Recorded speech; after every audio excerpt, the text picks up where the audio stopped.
What do we really want? All right. Good day, good morning, good afternoon, wherever you are. This is the Bobbi Jo and the Sheena show here. Sheena, how are you today, my girl? I'm absolutely supercalifragilisticexpialidocious. There you go. There's no other answer. What else could you be? Awesome. How else could be? It's a choice, right? All right. Today we decided we're going to talk about what is it that you really want. Because us being mindset coaches for almost coming up to 5 years now, what we always thought we want and through the years isn't exactly what we want. And I can't tell you that I even have a client, she's 11 months in, and the other day she said, "Oh, I'm back to ground zero. My goal's totally different." And I said, "See?" Because it is the conditioning. I have this great quote by Alan Watts. It says, "Waking up to who you are requires letting go of who you imagine yourself to be." And what I mean by that is like we have so many layers of paradigms of things that we all think we want the Mercedes or the Louis Vuitton because everyone else has it. And it's that conditioning in our brain watching commercials over and over and over. And you see it over and over that you're like, oh, they have it. I must want it too. But we really don't. And it takes a while. And right now, if you're listening and you don't understand any of this mindset stuff, you'll be like, BS. I know I've always wanted this. But let me tell you, there's just layers and layers. And I've seen it with every one of my clients. I don't know about you, Sheena. What they want when they first come out of those gates is definitely not where they are a year later. What do you have to say?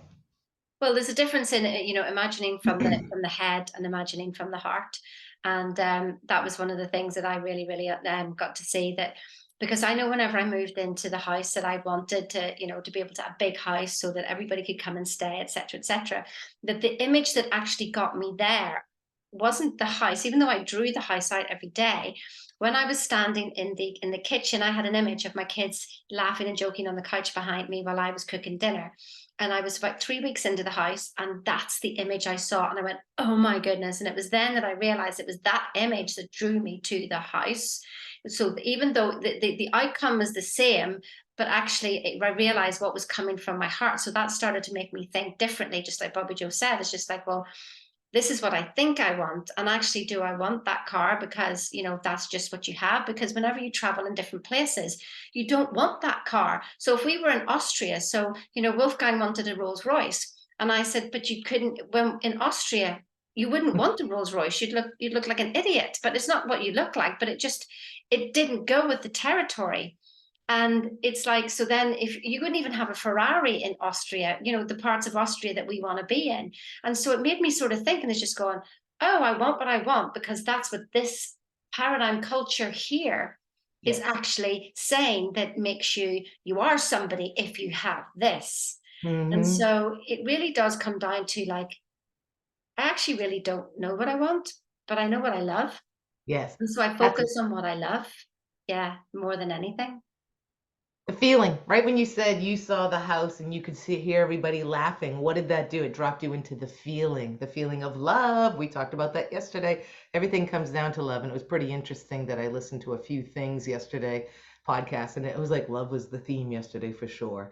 Um, but that was the feeling because you thought felt love, you felt happy that the kids and everyone were socializing and laughing, and it was joyful, right? Joy is one of those top vibrations. The enlightenment, love, peace, and joy, those are the top vibrations that we can be at when you're at ease with ourselves and we're building our immunity. And that's the place to be, not in the guilt and the shame and all of that other stuff down there. It's icky.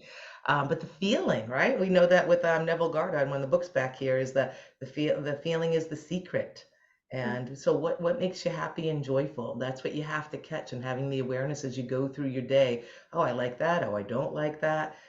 I'm giving a presentation tonight, and it's like just it's about awareness, belief, your paradigm. It's so easy to just tell everyone here it all is, but yet you've got to go through the muck. You've got to go through the war. It's like a puzzle within yourself, and realizing which pieces you'd liked and which pieces don't even serve you anymore, and where is your puzzle.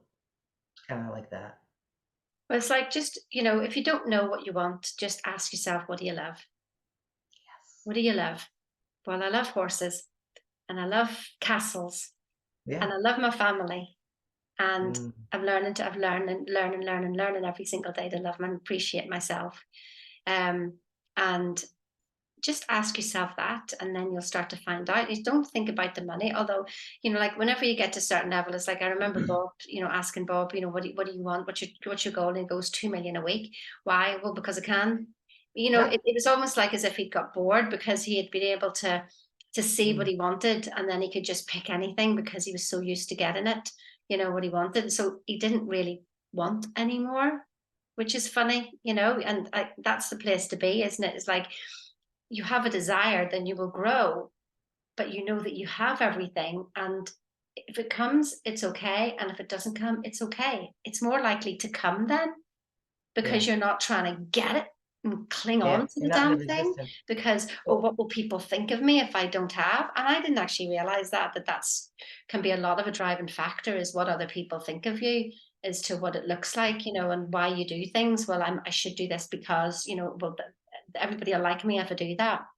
And we've experienced a recent situation that, you know, this almost feels like people pleasing, but we haven't. We've done certain things for ourselves, but because it's ticked somebody else's boxes, they're all smiley and happy. And I'm like, oh, look, yes, we ticked a box for them. So we're on the good wavelength now. You know, really, but we know ourselves, you know, we didn't do it for anybody else but for ourselves. So yeah, what do you love rather than what do I want? I guess it's a yeah. two. And what do you I want? guess it's both. Yeah. And when you said that, like, oh, you're trying to get this, right? Why are we trying to get money? When you're trying to get, you're vibrationally saying I'm in lack, and you'll still just bring the lack to you. It's pretty funny how that works. But you have to think about, why am I trying to get the money? Because you want the peace, you want the joy, you want the vacations without the stress. I met with a friend yesterday, and I was quite surprised that she, it's 2 hours from us in Destin, Florida, gorgeous place. And it's a condos. You walk in, it was on the third floor, and you walk in the one, but it walks out to the ocean. And I asked her, "What'd you spend 5 days here?" And she said $3,000. And my jaw kind of dropped. Like, wow, you could have just stayed at our house 2 hours for free that way. But we're not on the beach. We're about, yeah, we're not too far. But so it is interesting though that it's just all just a number. And what are you resonating with? Because what do we want the money for? The joy. And if those of you who are just paying attention, when she says Bob, we mean Bob Proctor, because we are Proctor Gallagher consultants, and he was just world renowned for human development, and he passed away about 2 years in February it'll be. So our beloved Bob Proctor, he had so much. He paved the way in this industry with the mindset stuff and helping people get what they want. So what do you really, and that was his claim to fame after, who was he under? Oh, Earl Nightingale. What is, show me what you want and I'll show you how to get it. Tell me what you want and I'll show you how to get it. And it's getting in line with that. And who are you? It's just being it, right? Absolutely. So And that's it. what So do you just want? be it. Tell us what you want, and we'll show you how to get it. Go on, I dare you. I dare you. All right, and that's all we have for you today. What do you really want in your life? What are you thinking about? And just have that awareness in each moment driving the car. I always do that when you drive. I drove 2 hours yesterday one way and 2 hours back. So